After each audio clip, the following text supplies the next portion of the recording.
Hey everyone, it's Lucas Devotion here, and welcome back to the Lucas On podcast. Today's episode is with Danica Bryant, and I had the chance to kind of sit down and chat to her the day before she did her show in Christchurch. She was on the astrology tour to promote her latest single. And it was a really awesome conversation. Got me really excited for the show, and the show was amazing. Her and her band were just, they were so great. I had way too much cider, but we won't talk about that. In this conversation with her, we kind of talk about a lot of different topics that I think are going to be really interesting to those of you guys out there who are trying to build an audience, whether it's in music or kind of any other creative field. We talk a lot about identity and how that kind of plays a role in things, especially her identity as a content creator, but also as like a singer-songwriter, someone who's been making music for over a decade. Also as like a queer person, as someone who's wanting to express themselves. We get a lot into kind of her personal history and a lot of stuff like that, and how things have evolved over time, how she's managed to stay consistent for the last decade of making music. So hope you enjoyed the episode. It was an awesome conversation. It was an awesome show. And enjoy. Oh God, I just wanted to like talk into a microphone. For real. I kind of want to start one myself, but I'm so intimidated by it. Yeah. My partner's like, I'll help you with it, but I'm like, it's still going to take so much time. Yeah, it's a time commitment, but I feel like hopefully it's worth it. Yeah. I guess something I struggle with. We're already going, by the way, so I'm just gonna like jump into it. Go for it. Something I struggle with, and so I kind of wanted to get your take on, is, obviously I do, like I work on a ton of projects, like music and like wanting to do this podcast and like a whole bunch of stuff, and I kind of struggle with the fact that like my identity like doesn't want me to be seen as just someone who has a podcast. You know what I mean? Like I want to be remembered as like an artist or like at least like an entrepreneur. But I feel like making the podcast, making like content online, I like worry that people are just gonna like remember me for that. You know what I mean? And so I was just kind of curious what your relationship is with that, because of like your success on TikTok and stuff. Yeah. Like how do you kind of like balance that in your brain? It's like, like I'm a musician, I'm an artist, I'm not just like someone who like has hot takes on music. You know what I mean? Yeah, no, I totally get that. And I think about it a lot because especially when I first started making TikToks, I was, I guess, quite sensitive to the idea that people would, like if that started succeeding, would people just think that's what I do and I don't have anything else going on? And especially on a platform like that, everybody does tend to just assume like my video essays are what do the best. So people think I'm like a video essay creator, which I am, but also like music is probably my priority. So I totally, it's hard to find that balance. But I think increasingly I'm seeing as an artist, like the more avenues you go down, the more just like your identity is expanded in that. And I feel like maybe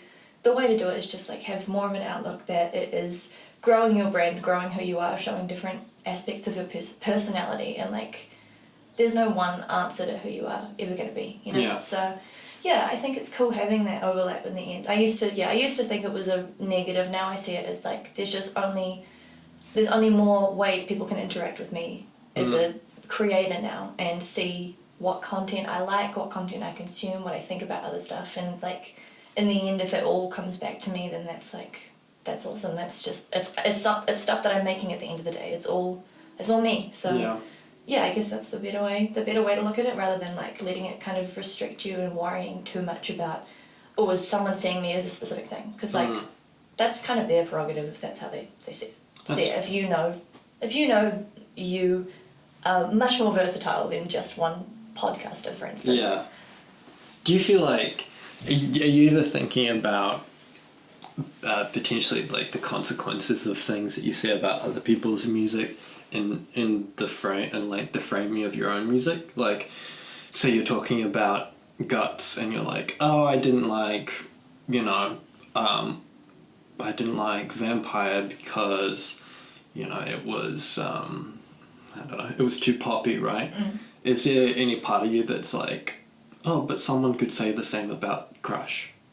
Yeah, I think criticism is like a vital part of growing, and I think there are different lines between, definitely music is extremely subjective, but also to me, as someone who's like really invested in the music journalism side and the music review side, there are objective elements to things. So I think I just kind of try and figure out which parts are like a subjective opinion versus an opinion that's like actually kind of warranted in like music history. So like, yeah, if a song was like too poppy, I don't really think that's like an actual criticism. That's just like a personal thing. But yeah, if I heard someone saying like the song's lyrics are weak or the song is like missing something structurally, then I would probably take that more on board. And in terms of me like critiquing other people's music as a part of like what I do, I'm definitely very aware that that opens me up to the same kind of judgment, but I think that's a benefit. Like, Yeah. I'm trying to learn to be more thick-skinned, and like if I can dish it out, which I absolutely do, I need to know how to take it, and that's like only a positive in the long run, because the more criticism and opinion you get, the more you can actually take that on board and change what you're making and make it better. I hope that answered the question. I feel like I got very lost there. That makes sense. Is there like a certain criteria for someone that you're more open to listening to feedback from, or do you judge it on like purely like just the feedback basis?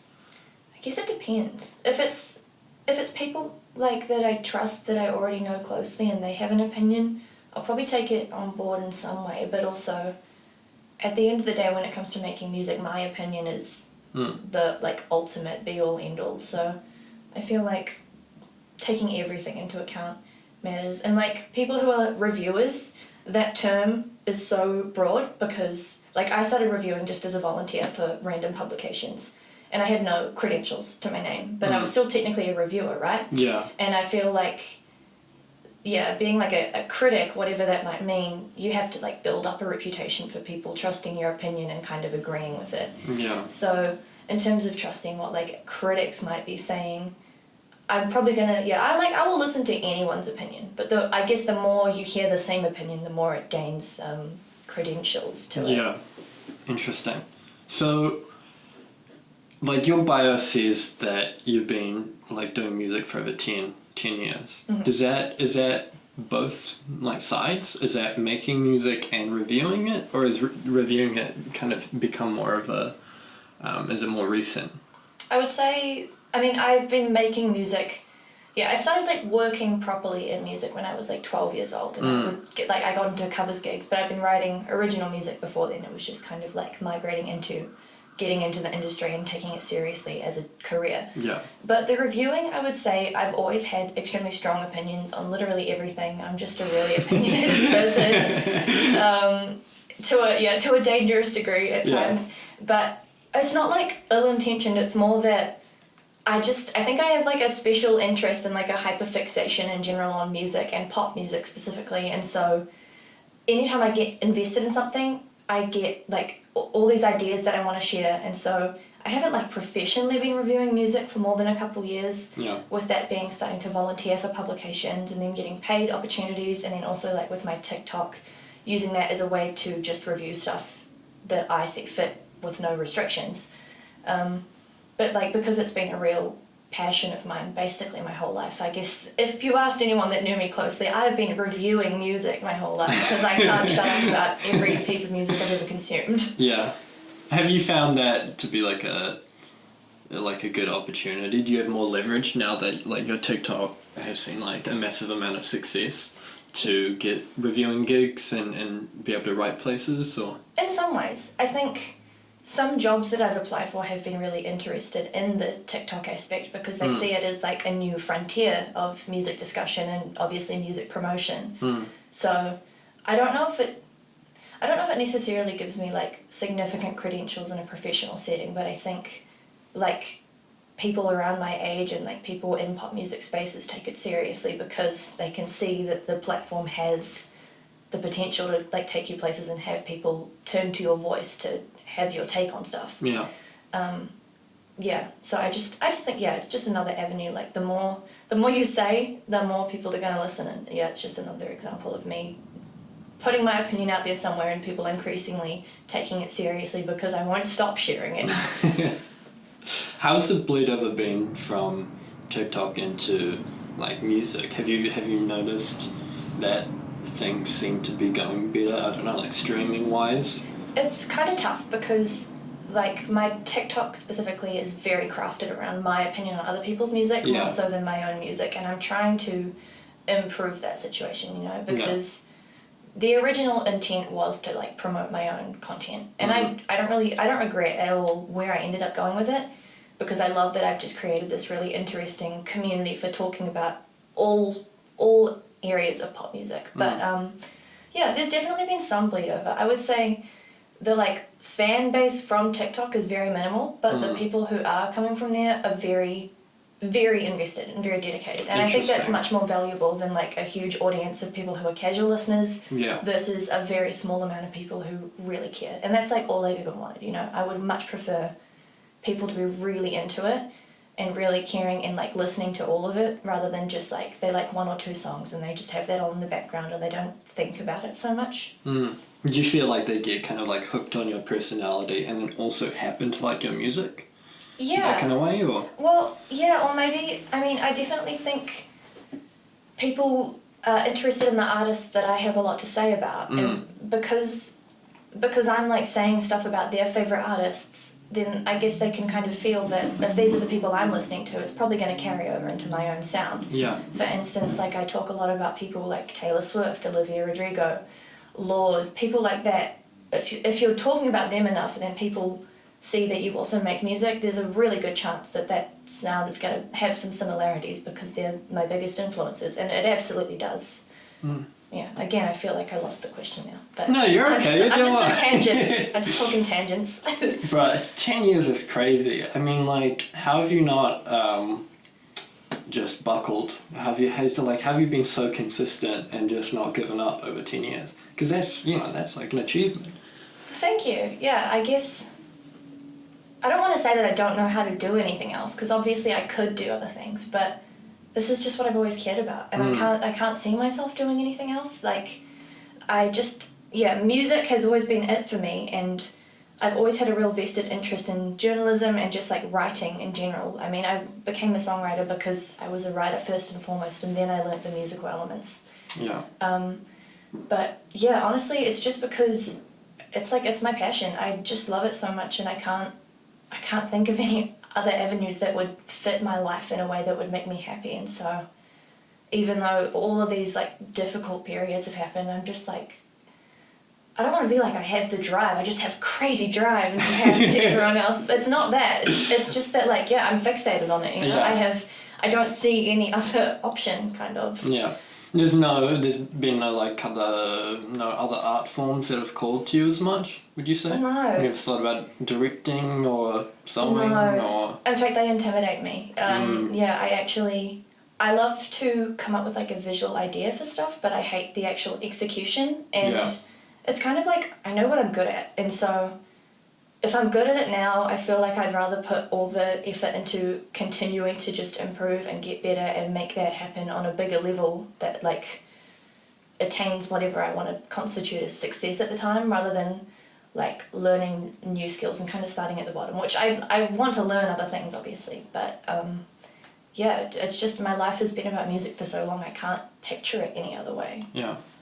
Do you feel like, have you seen the kind of passionate about writing transitioning into like passionate about songwriting like pipeline that often in like other people? Because I definitely feel like that's kind of the boat that I fall in. Like I was like real interested in like writing as a kid, and then I think I became more of like an audio visual person, and so that translated into, you know, I did like a spoken word kind of rap thing for like one of my English assignments, and then got like a ton of like positive feedback. I'm like, oh, actually maybe I'm like kind of good at this. Maybe I'll look into, you know what I mean? Do you feel like that's something that's quite common? Have you seen, or? I'm not sure. I feel like the people that I hang out with in the music community probably, like, because I definitely kind of operate in that like singer-songwriter avenue with the people that I spend my time with and like the gigs that I go to more than I do people who are like working on the instrumental stuff really heavily. So I guess that probably is like quite a common pipeline. Yeah. Yeah, at least in the circles that I operate in. But then, you know, people gravitate to the art form from so many different things. And yeah, for me it was just like, I love playing the guitar, but it was more a means to an end to make the words have something to carry them, you know? And then that just evolved into like loving the musical stuff just as much, but coming from a place of, I want to write stuff that has more energy than just like being on paper. So when did learning to play the guitar kind of come into your timeline? You start writing songs and then you're like, oh god, I kind of need to learn an instrument? Yeah, well, I remember writing, I think I wrote my first song when I was like 7, and I just used to like write the lyrics out and basically memorize the melodies in my head. And then I got a guitar for Christmas that year, I think. And from then on I just like took lessons and I kind of got obsessed about it. And again, like not necessarily in the really complex instrumental way, like I'm not like an amazing guitarist, you know, I never wanted to like learn to do really crazy riffs and things like that, but I just wanted to learn chords so I could build the melodies over something. And I've tried many other instruments, but guitar is like always still the go-to, maybe just because I started young enough that it was like easier to learn a new skill, you know, and I think as a person, I like the idea of learning more things, but I'm opposed to in practice having to start at be bad from the beginning and work from that. Yeah. Interesting. And so that was just kind of like fate, just because guitars are easier to gift than a grand piano or whatever? No, I definitely think that was like the singer-songwriter girls of the 2000s all played guitar, and I wanted to be like them, you know? Yeah. I listened to a lot of like, through my parents, like Sheryl Crow and Alanis Morissette, and I would see them play guitar and be like, that's gonna be me. But also, obviously, I was a Taylor Swift kid. Yeah. And yeah, I was like, I'm gonna learn the guitar and then the ukulele and banjo because Taylor Swift plays them. Yeah, interesting. Yeah. Do we really see Taylor bust out the guitar that often anymore? I haven't really been paying that much attention. I think she does. She does? Yeah. She actually does fairly often. There was that period where she was just like making really full-on pop that she didn't do it so much. But obviously since like folklore and stuff, yeah, on occasion.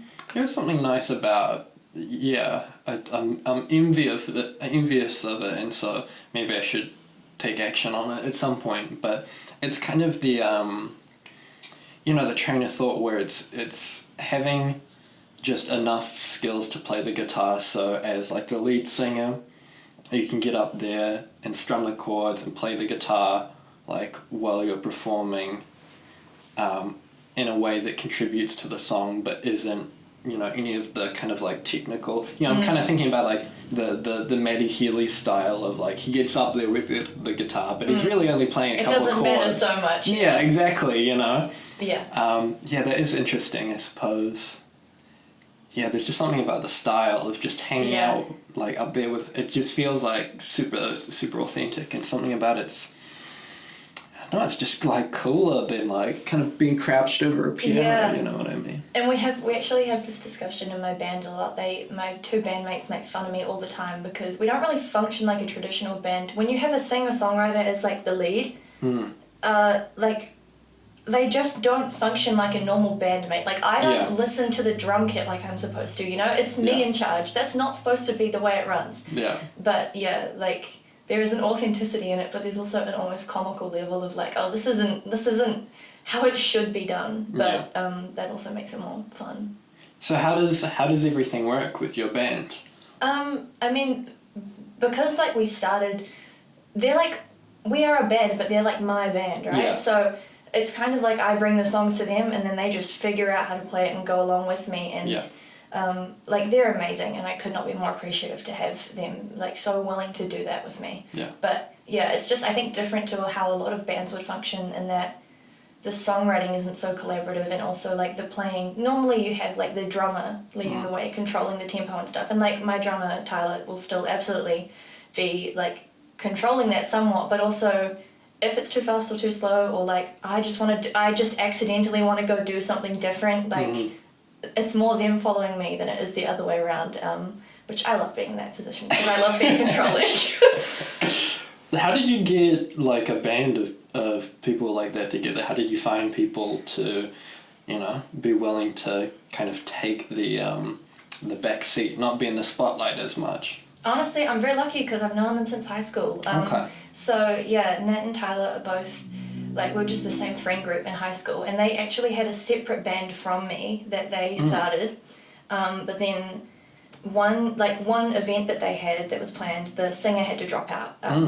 And so they couldn't cancel the event, so they were like, we need someone to fill in at short notice. It's just a covers gig. It was Duck Day in Waipukurau, which is when they like sail a bunch of rubber ducks down the river. Okay. And they have like music in the like village square kind of vibe. Interesting. Yeah, so I was just like, the day before I said, yeah, I'll come and fill in because it's a charity event and they didn't want to like drop out. Yeah. And so yeah, we just had like a really grueling session of learning a bunch of cover songs that night, but to fill out the set, they already knew some of my original songs because they were like good friends. So they were like, we'll just adapt them. And then from there, later that year, I was thinking I want to make an EP and I kind of want to record it with a live band. So I just went to them again and I was like, would you guys be interested in like furthering doing this? And by that point, their band had fully fallen apart. So they said yes, and then I just poached them forever. They're just my band now. Damn. Yeah. Damn, so that lined up perfectly. It did for me, yeah. And like, interesting origin story. And they are my closest friends in the world, they're the best people. I could not be luckier to have people who just get the music and are so willing to work with me on it and like let me take the reins.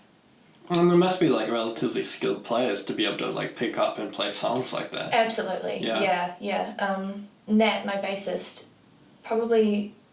their origin story for playing the bass is pretty funny actually. They were just a really big My Chemical Romance fan. Classic. And the Hastings Rock Shop was selling a replica of like the basses from that band's bass. Oh yeah. So they, how you're in high school and just make random purchases. They were like, I'm going to go buy that bass. So they did, and then it was suddenly a case of I have to learn to play this bass. And by miracle force, they're actually an amazing bassist, thank God. Wow. Yeah, Tyler, my drummer, has just been like practicing her whole life. Is absolutely killer. I could not be happier to have her. Yeah. Damn, shout out My Chemical Romance. Right? Huh? Yeah. Do you want to talk about a band that's inspired so many bands? I feel like My Chem, maybe maybe Green Day as well, but they're kind of, because everyone talks about like kind of Kanye and hip hop as being like the artist that's inspired so many other artists, he's like the kind of one that formed the next. And so I feel like, there's so many like bands like that where you don't even, they're just like so loved and they've inspired so many people to... Paramore probably as well. Paramore's a great example, yeah. Yeah, probably Taylor as well, right? Yeah, I mean, Taylor, even though obviously the archetype existed before her, Taylor like invented the I'm a girl with a guitar and I'm going to sing my little songs and they're going to be amazing trope. Yeah, I don't know what it is, because I feel like the dynamics, you don't hear a lot of people saying, I learned to play the guitar because of Ed Sheeran. You know what I mean? But I would say I have met so many people who learnt to use a loop pedal because of Ed Sheeran. Actually, there's a loop pedal epidemic because of Ed Sheeran. Yeah, which is amazing though because loop pedals are so cool. Yeah. But I totally think I would actually put him in the boat of artists that have in fact changed the genre quite significantly. Interesting. Yeah. Also he's created an epidemic of people who think they can rap and they mostly can, but like maybe shouldn't. Because nobody thinks I write rhymes. Yeah. Yeah, no, that's fascinating. Yeah, the loop pedal stuff. I mean, I don't have like much experience doing like live sets. I really only have like DJ experience. So what is that? How has that been for you? I guess if you started out doing like cover songs and have like slowly transitioned into doing your own music, what is that like being kind of I don't know, I guess the what is it, the vent in the Death Star, if you blow up everything else does as well. Yeah. Is that like quite a bit of pressure for you? Do you have to like... I think I think I've done so many live performances at this point that I don't really feel that way about it anymore, because I still do a lot of covers gigs. Like, I still kind of work as a covers artist on the down low to like make income to make the original stuff. Yeah. Which means I've probably, like, throughout my life, I've probably done like 500 kind of live performances, you know? So I obviously, when I first started and I was really young, I definitely got nervous, but now I just kind of trust in myself. I know I'm going to be able to fix any issue or hide any issue that comes up. I know how to recover. Yeah. And it's now the biggest difference is, like, when I do a covers gig, there's no emotion attached. There's no drama. I can just turn up and it's other people's songs, and like, people might request that I play my stuff, but usually they don't. And there's no vulnerability in doing it, because it's like, if I mess up a Beatles song, I mess up a Beatles song.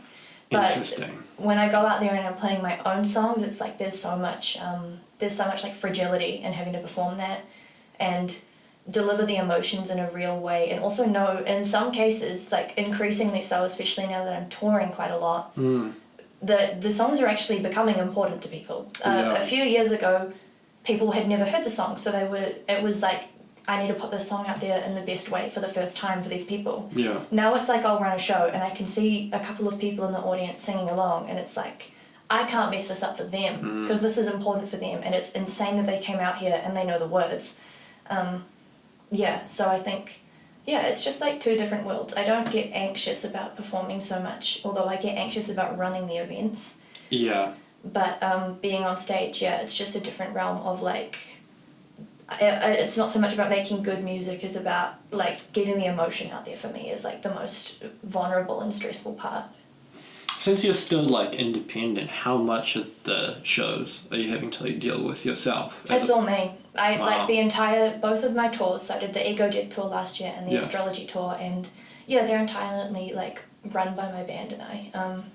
And it's kind of funny, when we went to the Auckland show, Auckland is just like a different beast within New Zealand industry, you know. And we got there, and like the venue runners and like people photographing the show and stuff kept asking like, who's the event manager, where's the event manager? And it's like, it's me. I forget that other people aren't doing it themselves, but the tours specifically and the shows, entirely me, all the promo and organising like the travel stuff. But I kind of love it, because again, I like to know exactly what's going on at all times. I like to have control over my life, so I enjoy it, as much stress as it is, and I have my band to kind of lean back on and ask for help when needed, which is wonderful. Do you have any advice for people who wanted to follow a similar path? Because I assume, you know, as you said, there's a lot of benefits to doing it yourself, but it's also kind of seen as like, well, it's marketed as impossible, which is why you need event manager, why you need to, you know, sign up with this or do this, or you know, give us a little bit of the revenue and we'll deal with that. So like, what would you tell someone who wants to, like, you know, do, let's say, just like a 3 cities tour or whatever, and organize it on their own? I think the biggest thing that I learnt is that, like, you need to know where to be like financially reasonable. Like, if you can save out on accommodation and things like that, then that's the go, as opposed to like cutting costs. Like, you want a photographer, you want a reviewer if you can, you want a good venue that people are going to hopefully walk in, as opposed to like a smaller venue that people don't know about but might be cheaper, kind of thing. And the number one thing I would say is that between my tour last year and my tour this year, I learned I'm so much more comfortable reaching out to people directly and telling them to come. Because a lot of the time, the promotion just doesn't get to certain people. And I don't know why that is. But, like, for instance, you might run, like, Instagram or Facebook ads, and then a bunch of your friends in a certain city just still didn't know about the event. They just didn't see. So, on this tour, I've just been so bold in, like, begging. I'll message people and be like, hey, I know you live in this city. Do you want to come to the show? Would it be great to see you?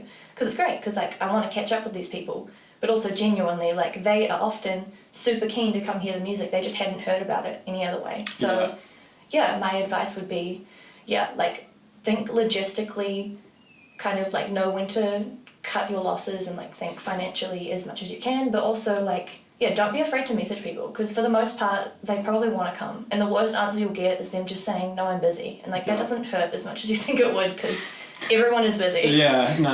Do you feel like you've been building, are there any like unexpected skill sets that you've been building because of that? You know, are you like a Facebook marketing, advertising, paid ad, SEO whiz now? Not Facebook ads. I hate Facebook ads. Meta is the worst company to deal with in the world. I can't read a thing that their site says. None of it is intuitive. That's fair. But That's very true. I think, yeah, being like an independent musician kind of does make you a jack of all trades, you know? Like, especially earlier in my career when I didn't like have the funding or the support to hire like publicists and such. Like, I know how to write a press release for myself. I know how to pitch and send to all the people, and I can get a decent amount of coverage for myself these days. And so I think, yeah, like the more independent you are, I think it's always going to be better if you can build the backing to have other people help you out, but like you do learn literally every area of the music industry the more you do yourself. So like, yeah, I know how to run events, I know how to do my own promotional photography and like kind of self-direct music videos with some help, you know, like, yeah, like the more you know the better. Even if like you have the ability to have a team behind you, I think the more you understand about what their job is, the better the final products are going to be, because you can have your say much more clearly. Do you like manage to get any sleep at all? I get so much sleep. So much sleep. 24/7. No, I prioritize my well-being over everything else, and I sleep in every morning, you know? Like, I think I'm just lucky in that I don't have to do as much as people think, because like covers gigs and like journalism is my job, and then the original music is like my passion project, but those hours aren't as hard as you would expect. They're only hard around releases. Just like leading up to putting a song out is just brutal, because there's so much to think about and so much to remember. But also, I can't procrastinate. I just deal with stuff instantly. The second someone messages me, I have to reply and get it off my mind. So, yeah, it makes me kind of like, people probably think I'm like obsessively online, which I am a little bit. But yeah, I just deal with stuff like as soon as I can, and it makes it easier. How do you balance that as you know, because people complain about TikTok being like so addictive and spending days, hours and hours and hours like scrolling. As someone who makes like content on TikTok as well, how are you kind of like finding the balance between like consuming enough that you know kind of what's happening in the culture, but then also like not losing your job because of it? You know what I mean? Yeah, I am not balancing it well, is my answer. Okay. Yeah, I feel like people are not really honest about like phone addiction. It's so bad and it's so real, and I really try. Honestly, I am trying to like work to improve it. But I think just like the normal tips people say, you know, like put your screen timer on and your downtime app settings and stuff. And I think the best thing is being able to take a break from the internet in general if you can. I used to be able to there was somewhere I would go and stay that had no service at all, and that was my dream. But then I got service there, and now I can't avoid it, because as soon as there's service available, you can't help but check. So it's something I'm working on, but... what is it? One New Zealand is making a dystopia for you. 100% coverage? It was dystopian when they decided to change their name, and I just couldn't get over it. I think it's like a cultural problem, to be honest. Like, I think we're all just addicted to our phones, and like we can only personally do so much until the culture shifts from the idea that you have to be available at all times, which it may never, because we live in a dystopian society. How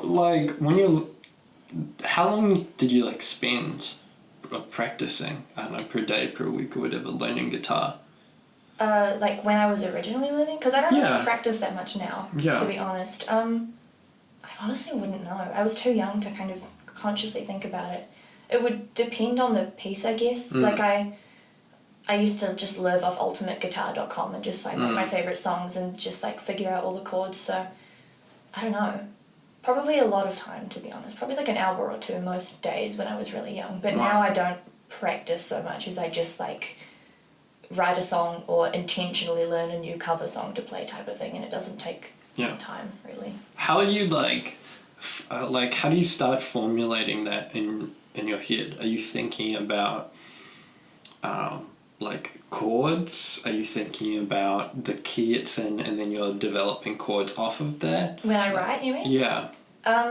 My typical method, I really focus on lyrics and like a theme, and so often just like going about my daily life, I'll write stuff in my iPhone notes, which I feel like is a really common method, and then kind of when I feel like I have enough that I want to write it into something cohesive on my own, then I'll find a guitar and I'll just kind of figure out a melody like based off the lyrics, and then kind of pair the melody to some chords on the guitar and see where that takes me. But also in the past couple of years I've done a lot more collaborative writing, and that kind of takes a different shape every time I do it. Like my new single Libra, as well as most of my last EP, that was like entirely co-written with my producer and sometimes my drummer, and that would take shape more in that one of them would pitch an instrumental idea, and then I would find something in my phone that I had some lyrical concepts about that I thought I could bring to the table, which that's interesting because I don't often write to, not to track, because the tracks weren't anywhere near done, but like I don't often write to music that already exists. It's more like me writing the vocal line first. Interesting, yeah. Yeah, but I really enjoy both ways, and yeah, I think learning to write collaboratively has taught me a lot more about songwriting in general and all the different approaches you can take and kind of their limitations and their benefits. So now that you're doing collabs, does that mean we're going to get like a drum and bass song soon? Probably not. I did a hyperpop song at the start of this year. That was really fun. Yeah, I don't know. They still make me very anxious. I'm not a super collaborative person by nature because I feel like my ideas are very specific and I sometimes struggle to communicate them without just like making them myself. But it's an avenue I would like to explore more, because I think, the more you work with other people, the more you're going to upskill and just learn how to, like socialize better and figure stuff out together better. Yeah. When you're coming up with lyrics, thinking of lyrics, like finishing off a song, how would you say, how much of like the music would you say is like kind of directly based on your experiences, and how much of it is just kind of like theoretical, conceptual? Probably like 50-50, but I don't know, it really, again, it really depends on the song. Like my new single, Libra, is very, very personal and like genuinely all happened to me, but also it's exaggerated for effect, you know? So like the song in question is about like someone who justified bad behavior by being like, it's my star sign, so that's why I behave that way. And that person did do that to me, but they didn't like bring that up in every single argument, you know? But there were a lot of arguments, and it's like based on a real person, but you have to kind of hone in on one thing and make it like the center theme for it to be a cohesive song. And then I've definitely written from all sorts of angles. I've written entirely fictional stories, like my song Plains of Venus is one. It's about like domestic abuse, and it didn't happen to me, but obviously I've heard way too many stories about that happening to so many women. And then like that's entirely fictional, but it's also so deeply personal to me because I've seen that song connect with people that it feels like it was about me now at this point, because I've seen it be about them. And then so like definitely written a lot of fictional stuff, but I would say there's always kind of some grounding moment. Everything is exaggerated in songwriting, but most of it is personal in some major way to kind of make it worth expanding on for me. Do you feel like your like identity and like sexuality inform like your work at all? Absolutely. I feel like all of my released work is like extremely queer feminist, and I mean, I haven't written about like being gay as much as I would like to in my work, but I think it's just because it's a topic that like when I was in high school and I wasn't out, I really struggled to write about that because I was like, there's no way I can write about this honestly without people clicking on to what I'm writing about. And then it's kind of been like processing that for years. I haven't ever written a song that's like real, or at least released a song that's really blatantly about queerness, but I think being queer kind of informs your worldview in every single possible way. And similarly, being a woman informs my worldview in every possible way. So I think, I mean, there's so many songs that are still like inherently underscored by that kind of vibe. Like I have a song Heart Eyes that I'm really, really proud of, and that is a song about like falling in love with a celebrity man and being like obsessively crazy for him, because that's like the stereotype that young girls are given when they have a crush on a celebrity guy. But also the idea for that, for me personally, was about how like I didn't have a crush on a celebrity guy, and then I felt weird for that, but then also if I did have one, I would still be weird because it's like teenage girls are weird, you know? I feel like that doesn't make sense. But like, yeah, I just think once you have experienced being gay and being a woman in a world that doesn't really like either of those identities, like you can't see the world in any other way. So I can't write without those aspects of me informing it. Do you, I mean, this would be probably kind of hard to tell, but do you think that the people who are naturally drawn more towards your music, from what you've seen so far, like, happen to be part of the groups that you identify with because they like picking up some of those undertones, or because they kind of like your vibe, or do you feel like it's been like kind of a mixed bag looking at shows? And that is like the audience I would like to pursue, and Yeah. I think it's increasingly happening slowly but surely. But also, this is like not a problem, but ever since I started on like the Hawke space scene, I've really gained a following of like older, kind of middle-aged to like elderly people. Interesting. Which is, yeah, it's super interesting, and it's actually incredible when you see them coming out to the shows and they know the words and they want to buy the CDs, because I should really ask them more often, what about the music connects to them specifically, because sonically you wouldn't think it's up their alley, lyrically you would think it's not like their vibe either, but they seem to really connect with it. Yeah, so I think I would love to pursue more of a demographic of like younger people who are like queer, and especially like, yeah, share those demographics with me. But also, I feel like something about what I'm doing, although I can't pin what it is exactly, is just like kind of traversing all audiences, and that's really interesting. And you've made me think about how I should talk to these people more and figure out exactly what they are vibing with. Yeah, that's really interesting. Do you think it helps that you're kind of in the like pop genre?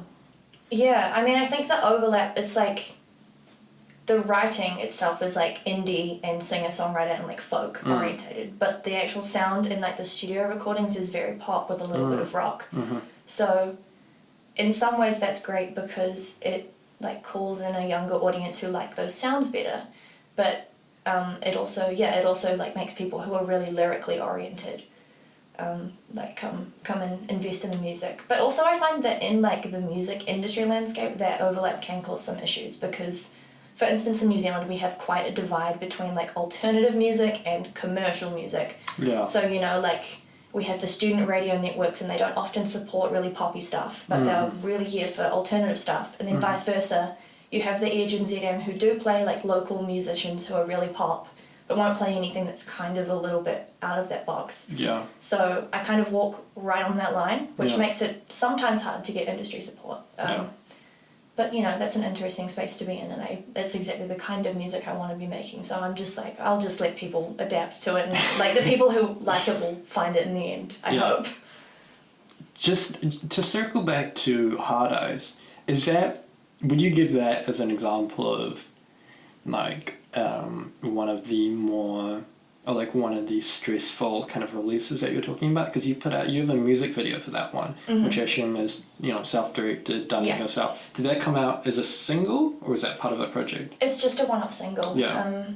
It came out because so a few years ago I participated in like APRA Song Hubs, which is, for people who don't know, it's like an amazing songwriting course where they put a bunch of different artists and producers in a room, and for a week, every single day you write a song a day with different groups every day.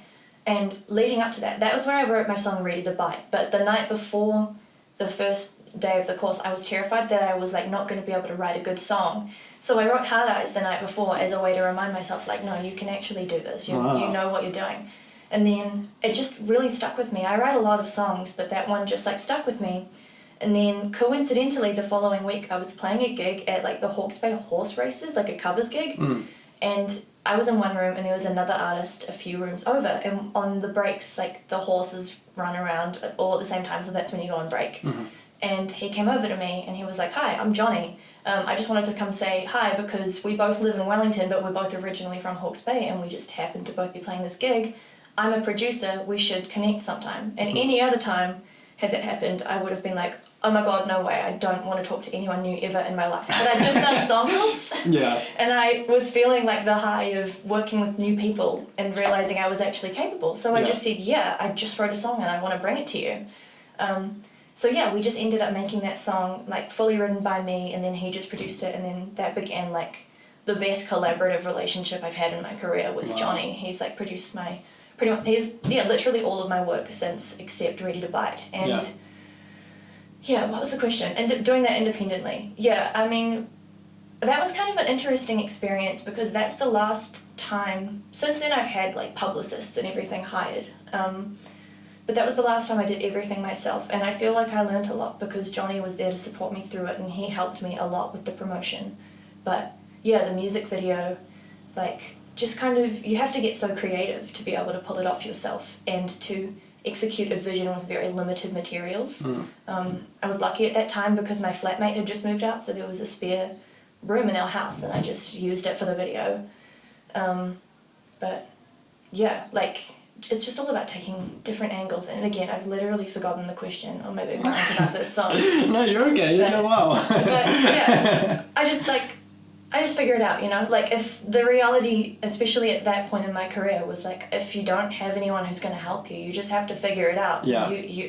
So I just had to do it.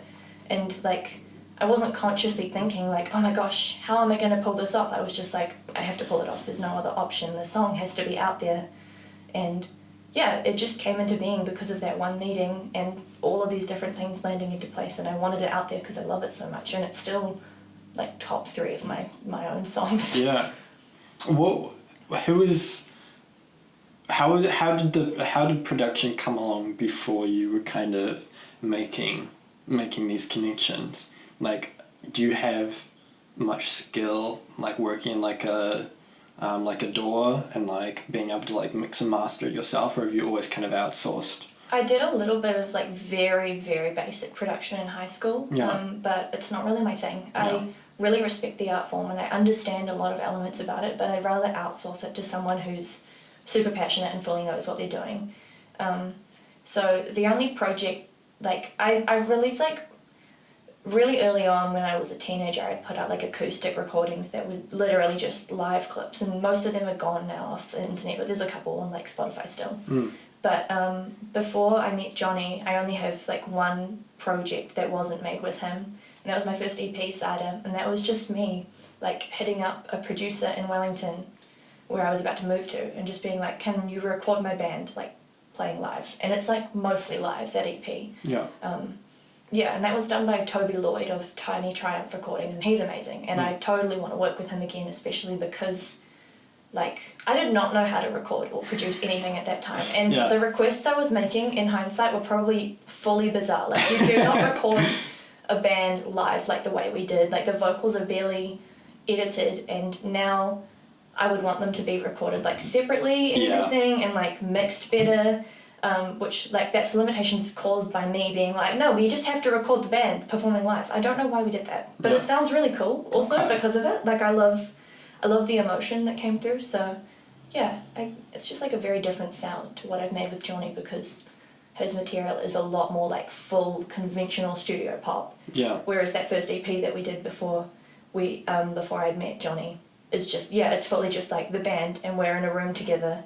And that's the take, and then there's a couple of harmonies added over it, but that's it.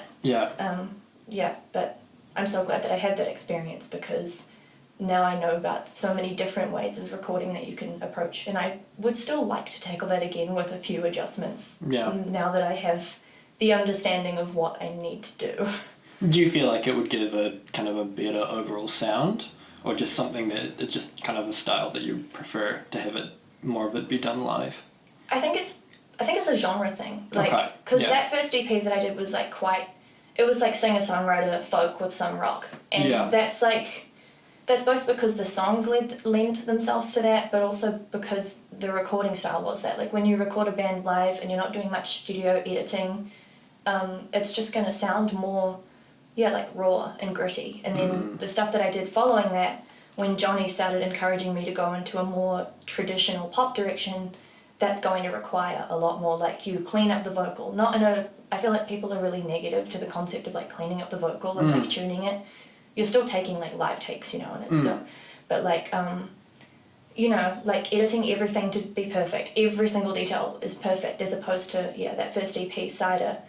There's a lot, like, that is super, super raw and like relatively unedited about it in comparison to like Ego Death and the single synths that are like, not a single thing gets forgotten, you fix everything, and that's because in pop, your music has to hold up against the biggest people in the world. Like, if you want your song to succeed in pop, you have to be the quality that Dua Lipa is releasing it, or Olivia Rodrigo. Whereas when you're doing like folk and rock and stuff, and you're targeting more of a like student radio alternative sound, it's kind of people gravitating more towards the like more real it feels. So it's just like a different vibe for the different type of project you're making. That's interesting. Yeah, the different kind of genres react to like the feeling of like authenticity very differently. Fully. Yeah, definitely like an authenticity thing. And I kind of, that's like a whole topic to get into, you know. Like, I feel everybody talks about authenticity, but everybody has a very different opinion about what that actually means. And especially in pop, I think people are super sensitive to pop music being authentic and real, and like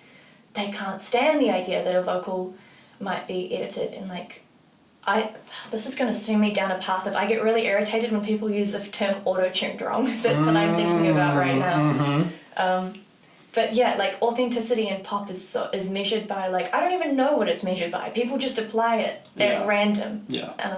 I think authenticity should just be like how real the song feels to the artist. And I guess that kind of leads me to like my biggest statement about what makes a good artist is like, are they the only person that could put that song out and have it feel good, you know? Interesting, yeah. Like, it's kind of all about branding and personality, and if I feel like a song could be released by another person or just anyone, or it doesn't feel like it belongs to the person who did end up putting it out, it's probably not going to feel as good, like, objectively. Yeah.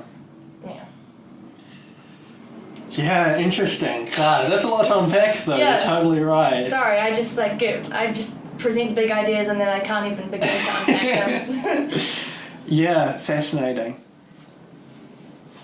Yeah, I mean, pop's such an interesting genre. I feel like one of the things, I mean, and I was definitely like guilty of it as well. You know, auto-tune is kind of seen as cheating, and then you get the opportunity to use auto-tune, and you realize that it's, you know, it doesn't just make all singing sound good.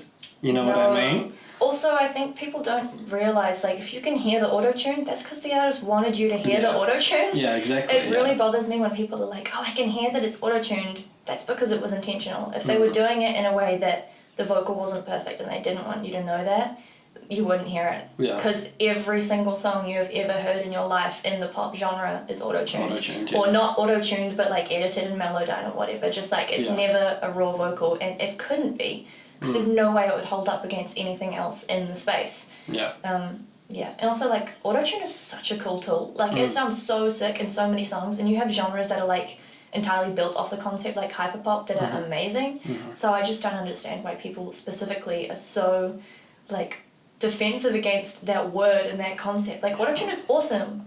Like, there's a reason that Cher made it so iconic with Believe, and everyone tried to follow, because it's fantastic if you're using it right. How do you feel about kind of the you know, I feel like it's been quite a trend recently for someone to be seen as not a good live performer. I think examples I can think of is, like, I think when Joji started doing live shows, or Olivia, you know, people were like complaining. I think there's been a couple of other like famous examples, people who have quite like made perfect music. It's like, you know, it's auto-tuned, it's all up to like, you know, standard, and then they do a live show and they're human beings, and so their performances are imperfect, and people go like, you know, it's not as good live or whatever. How do you like feel about that? What's your response? I mean, in one way, I think unless the person is singing like horrendously and it's embarrassing, I kind of think the value of a live performance is that it's not the recording. And personally in my shows, like, my music sounds entirely different to the recording because we have different like limitations. Like, we're playing it on real instruments and there's no track or anything, so we can't accomplish the same sound, and I think that's the benefit. I don't want to give you the same thing that you can just listen to on Spotify. But also, I think the concept of what a good performance is drastically changes depending on the artist. Like, I would say and this is probably controversial, but one of the greatest live performers ever in my books is Britney Spears, and God knows she's like hardly ever singing live. But that doesn't matter, because if you actually watch one of her performances, she is giving you a show.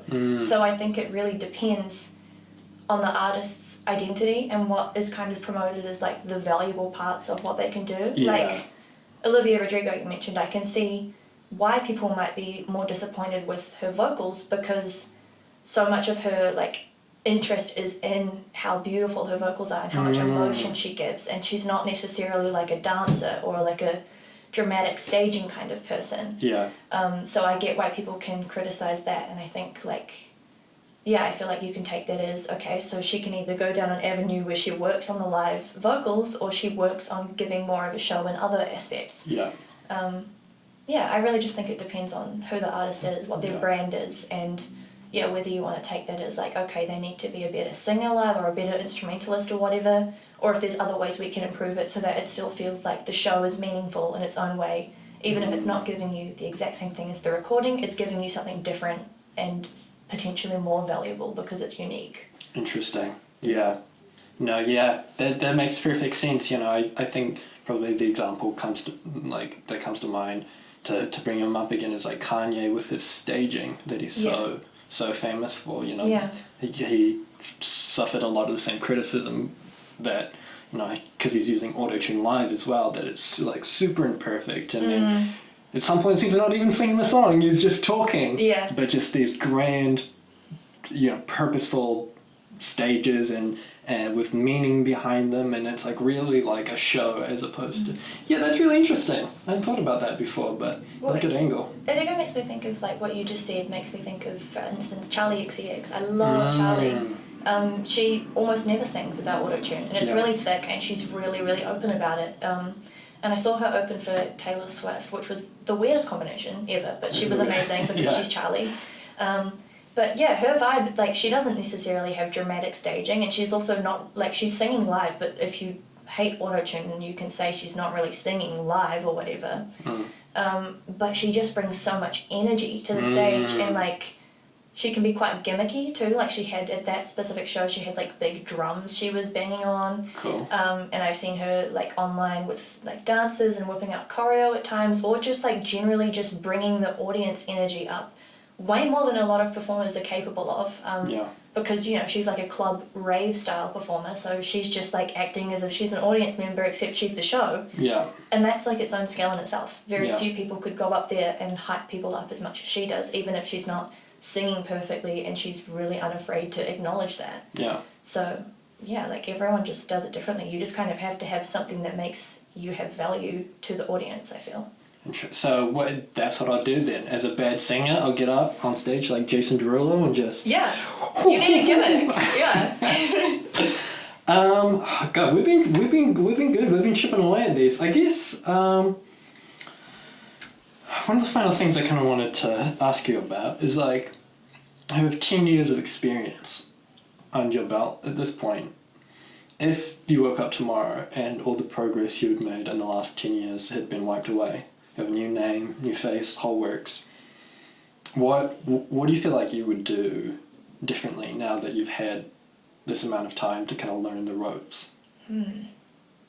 Gosh, that is a huge question. Yeah. I think I would probably be more open to working with other people from the beginning. Like, being very anxious as a teenager, like, restricted a lot of the opportunities I could have taken. And my kind of ethos now is just say yes to most things unless it feels really, really bad.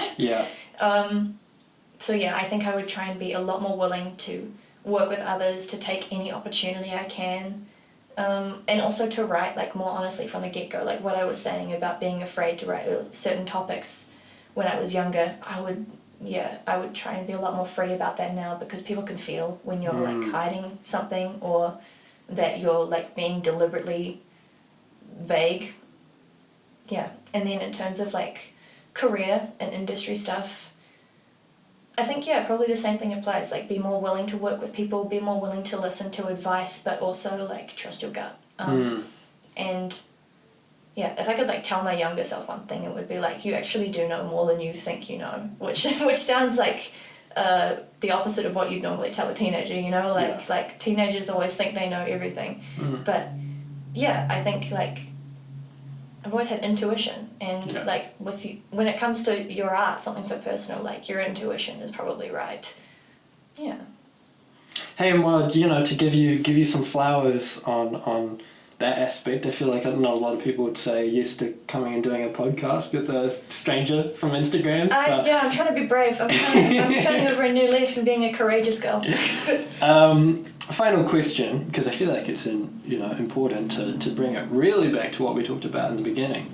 I'm asking everyone that comes on this, what is something that I could do as kind of an interviewer, a conversationalist, a friend, that you feel like in future interviews would make this more valuable for people listening, or would help bring answers out of you, or questions that would be better to ask potential people to have on? Wow. Any kind of feedback or criticism? I don't know, because like I was telling you earlier, this is my first podcast, so I don't know how it normally runs, but I feel like you've done a brilliant job. Oh, well, thank you. Yeah, I don't know. I guess the more you can like encourage people to ask specific stuff about the specific material they've put out there, the better. But like also you've already done that. Like the topics have been very naturally leading me to go on about my stuff. So yeah, I don't know. Sorry, really lame advice, but like keep doing what you're doing. I feel like you're doing a tremendous job. No, that was a good answer, because I feel I can extrapolate from that. You know, like making sure I do enough research on people beforehand, so I'm like very familiar with their like body of work, you know, so that if we need to get into the nitty gritty of a certain piece or a certain release or whatever, that can continue quite naturally, because it'll be on the same kind of that's good advice. You've done amazing, and sometimes the best advice is just like, you're doing good. Yeah, keep it up. Yeah, no issues. You got this. Anything you want to plug or shout out? Yeah, my new single. So it comes out tonight as we're recording this. Oh, really? So yeah, Libra. It's just a one-off single. It's about people who think astrology is like their entire personality, and it's like a pop rock banger. It's an anthem. Please listen to it. Yeah. It's amazing. I'm really proud of it. It's got New Zealand On Air funding, which I've never gotten before. That's why I'm so stoked. Yeah. That's my story. Are you going to be playing it live tomorrow night? Yeah, it will be. Yes, live debut on this tour, but Christchurch will be the first place to get it in an environment where they have actually heard the song before. So I'll be able to Shazam it as well? Yeah, probably. Does Shazam work if the live performance is really different? I don't know. I feel like Shazam is unreliable in my experience. No, you're probably right. But I wish it was better. I think it should be able to recognise live performance. There's been too many covers I've heard people do that I can't figure out what it is. Yeah, no, that's fair. Okay, well, thank you for being on. Thank you so much for having me.